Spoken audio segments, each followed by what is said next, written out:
కడప జిల్లా సిద్ధవటానికి దక్షిణముగా ఒంటిమిట్ట అనే గ్రామం ఉంది. ఇక్కడ శ్రీ కోదండ రామాలయం అనే దేవాలయం ఉంది. ఇది చాలా పురాతనమైన క్షేత్రము. కడప పట్టణానికి సుమారు 22 కిలోమీటర్ల దూరములో కడప నుండి చెన్నైకి వెళ్లే మార్గములో ఈ ఆలయం ఉంది. ఈ ఆలయములో ఒకే శిలపై శ్రీ సీతారామ లక్ష్మణులు కొలువుదీరి ఉన్నారు. సుమారు 160 అడుగుల ఒక మిట్ట పైన ఈ ఆలయం నిర్మించబడింది. అందువలన ఒంటిమిట్ట అని ఈ ఆలయానికి గ్రామానికి పేరు వచ్చింది. అలాగే మరొక కథ కూడా ఉంది. ఒంటుడు మిట్టడు అనే ఇద్దరు దొంగలు ఇక్కడ ఉన్న శ్రీ సీతారామ లక్ష్మణులను కొలిచి తమ వృత్తిని మానుకుని నిజాయితీగా బ్రతికారని వారి పేరు మీదగానే ఒంటిమిట్ట అనే పేరు వచ్చిందని మరో కథనం ఉంది. పూర్వం ఈ ఒంటిమిట్టను యాకశిలానగరం అని పిలిచేవారు. ఇక్కడ గల కోదండ రామాలయంలోని విగ్రహాన్ని జాంబవంతుడు ప్రతిష్ఠించాడని తెలుస్తుంది. ఒకే శిలలో శ్రీరాముడు, సీత, లక్ష్మణుడు ముగ్గురు మూర్తులను ఇక్కడ మనము చూడవచ్చును. ఈ దేవాలయములో శ్రీరామ తీర్థము ఉంది.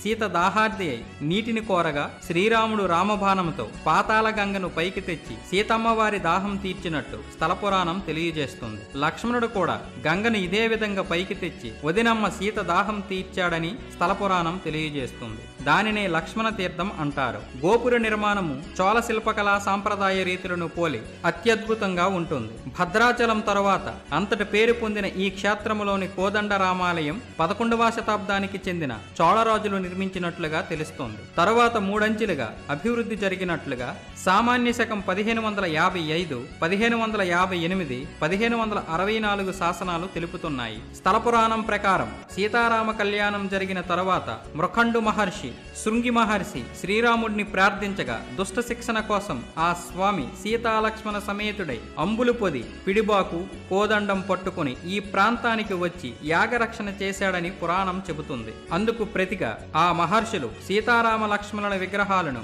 యాకశిలగా చెక్కించారని చెబుతారు. ఒకరోజు జాంబవంతుడు ఇక్కడ విశ్రమించగా స్వప్నంలో సీతారామ లక్ష్మణులను దర్శనమివ్వడంతో ఆనందభరితుడై సీతారామ లక్ష్మణులను ప్రతిష్ఠించాడని అంటారు. అందుకే వీటికి జాంబవంత ప్రతిష్ఠ అని పేరు వచ్చింది. ఒంటిమిట్ట రామాలయం సందర్శకులను ఆకర్షించే అంశాల్లో ఇమాంబేగ్ బావి ఒకటి. ఇమాంబేగ్ 1640వ సంవత్సరంలో కడపను పరిపాలించిన అబ్దుల్ నబీ ఖాన్ ప్రతినిధి. ఒకసారి ఆయన ఈ ఆలయానికి వచ్చిన భక్తులను ఉద్దేశించి మీ దేవుడు పిలిస్తే పలుకుతాడా అని ప్రశ్నించాడు. చిత్తశుద్ధితో పిలిస్తే తప్పక పలుకుతాడని భక్తులు చెప్పారు. దాంతో ఆయన 3 సార్లు శ్రీరాముడిని పిలిచాడు. అందుకు ప్రతిగా 3 సార్లు ఓం అని సమాధానం వచ్చింది. అది విని ఇమాంబేగ్ చాలా ఆశ్చర్యపడి ఆనాటి నుండి స్వామి భక్తుడిగా మారిపోయాడు. అక్కడ నీటి అవసరాల కోసం ఒక బావిని కూడా తవ్వించాడు. ఆయన పేరు మీదగానే ఈ బావిని ఇమాంబేగ్ బావిగా పిలుస్తారు. ఈ సందర్భాన్ని పురస్కరించుకొని